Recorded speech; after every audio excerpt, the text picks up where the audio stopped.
Showbiz fanatics, Alden Richards, abay pinagsilbihan, pamilya ni Catherine Bernardo, harutan ni ng Kat din, viral ngayon sa Twitter, ang lahat ng yan. But before that, if you haven't subscribed yet to my YouTube channel, please don't forget to like, share, and subscribe, at i-hit mo na rin ang notification bell for more showbiz updates. Bago tayo, of course, mag-umpisa sa ating updates, nais ko po muna magpasalamat sa lahat ng mga legit viewers, subscribers, at ang lahat ng mga legit na nagmamahal at sumusubaybay sa lahat ng ating mga updates. Maraming salamat po.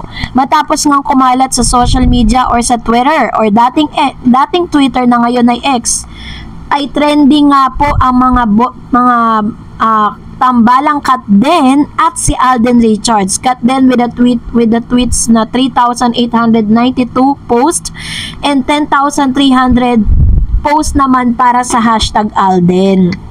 So talagang pinag-uusapan po ngayon ang napakarami mga videos kung saan present nga ang isang Alden Richards sa housewarming, house blessing na naganap sa bagong bahay nga ni Miss Catherine Bernardo. So, hindi po natin inaasahan na mangyayari ito. At ngayon, kalat na kalat po ito ngayon sa social media at sa lahat ng mga online news. Kaya nga ang tanong ng marami, may relasyon na kaya si Alden Richards at si Catherine?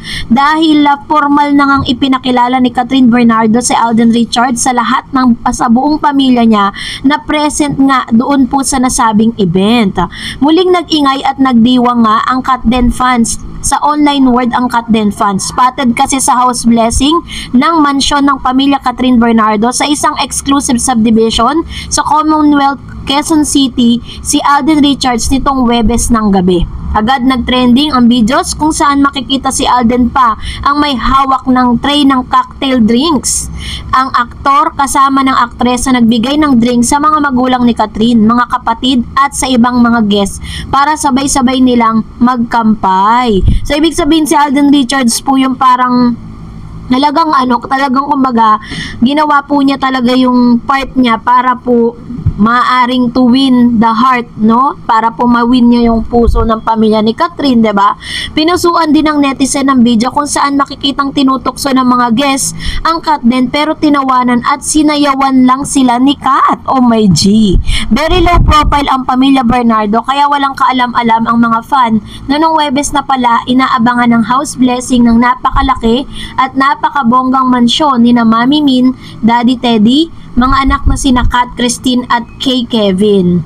Habang kinusulat ito ay wala pang sino man sa pamilya nagpo-post tungkol sa nasabing event. Tanging ang mga invited guests lang ang nag-post sa kanilang social media account tungkol sa house blessing kaya nalaman ito ng netizen. Sa pool area at garden na overlooking ang iba't ibang cities sa Metro Manila at Karatig Probinsya, nag-setup ang sikat na floral and events designer na si Gideon Hermosa. Mahabang lamesa na may canopy na mga twigs, maninipis na sanga ng puno na punong-puno ng mga ilaw at bulaklak ang bonggang dekorasyon. Napawaw naman ang netizen sa ganda at laki ng nasabing bahay at isa sa main attraction ng house ay ang main door na makikita ang napakagandang visual art na gawa ng isang sikat na sculpture and visual artist na si Jinggoy Buensoseco.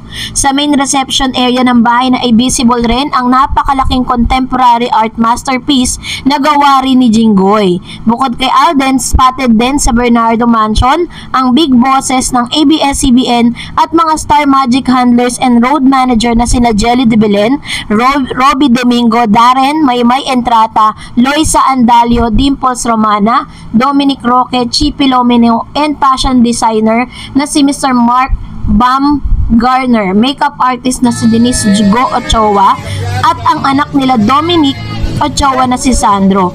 Present din ang buong glam team ni Kat at non-showbiz friends ng Bernardo family. Samantalang, mixed emotion ang reaksyon doon ng Katniel fans sa Twitter. Marami ang nagsasaya dahil alam ng fans sa matagal ng pangarap ni Catherine ang mabigyan ng magandang bahay ang pamilya, lalo na sa kanyang Mami Min. Super saya nila dahil finally natupad na nga ang pangarap ng actress for her family. Pero marami rin ang nalungkot dahil wala na sa nasabing special occasion ang pamilya Bernardo, si Daniel Padilla. Aware kasi ang Katniel fans kasi si Deej ang laging kasama ng aktres at ang pamilya nito mula sa pagpaplano at pagbili ng lupa, groundbreaking ceremony, construction at hanggang matapos ang bahay. Pero wala na nga ang kanyang ex-boyfriend ni Kat sa house blessing. Ex na nga siya kaya na-ex din siya sa event na yun. Samantalang maraming fans si Kathryn at Alden ang nananalig na sa totoong naniligaw na ang kapuso actor Asia phenomenal superstar. Obvious na raw kasi ito sa mga kinikilos ni Alden Richards. Pati yung pagsisilbi ng aktor sa pamilya ni Kat. Halatang malalim na raw ang samahan ng Kat din at mukhang boto naman daw ang pamilya ng aktres kay Tisoy. Why not? Diba? Hindi naman po, baga parang sa sobrang busy ni Alden Richards, bakit lately ay hindi po siya uma-absent sa mga biggest event ni Kathryn? Bakit palagi silang magkadikit? Kilig much, sabi dyan. Mukhang iba na to, Alden. Parang lagi kang may time for Kathryn. Yun po yung sinasabi ko. Parang laging may time si Alden for Kathryn. Samantalang Alden is really a busy actors dahil sa dami po ng mga ginagawa niyan. Iba talaga pag naglaylo na sa gaming at hindi na kayod 40. May time na pumarty si Richard, go lang Alden, boto kami kay Kat. Mukha nga super close na sina Kathryn at Alden. Gaya ng sinabi ng isang netizen, sana ihiya na lang muna natin na namnamin ang magandang samahan nila. Malapit-lapit na rin nilang simulan ang kanilang reunion movie, kaya kaabang-abang lang ang fans. Kaya abang-abang lang ang mga fans. At least marami na namang Katden fans ang napasaya dahil sa panibagong ayuda na ito. So, totoo naman na talagang napakarami pong Katden fans ang napasaya. And the fact na si Alden Richards po ay talagang naglalaan ng oras para sa mga special na araw para kay Kathryn. Kasi yun po yung pinagtatakan ng lahat eh. Nung tinanong po siya sa interview, hindi niya po tahasang inamin na talagang may relationship na sila or nanliligaw ba siya kay Kathryn. Pero ang salita niya, what you see is what you get.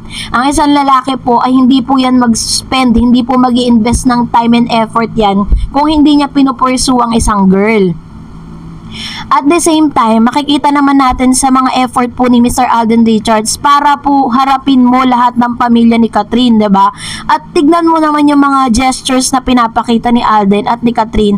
Talagang alam natin na nung una pa lang, nagkaroon na po talaga ng something special between Alden and Kathryn. Pero syempre, dahil ninirespeto ni Alden Richards kung ano man yung present relationship ni Kathryn, kaya syempre, pinag-ano niya muna yon yung parang dinedma niya lang muna. Pero this time, dahil malaki na yung kanyang chance, malaki na yung kanyang pagkakataon para po kumbaga parang ma-win yung puso ng isang Kathryn Bernardo na pinagdadasal ng lahat ng mga fans. Sana nga ay maganap na.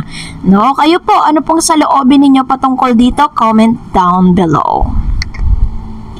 And that's it for today. For more videos and updates, please don't forget to like and subscribe. And please don't forget to follow my Facebook page, Dar Eds TV. God bless everyone!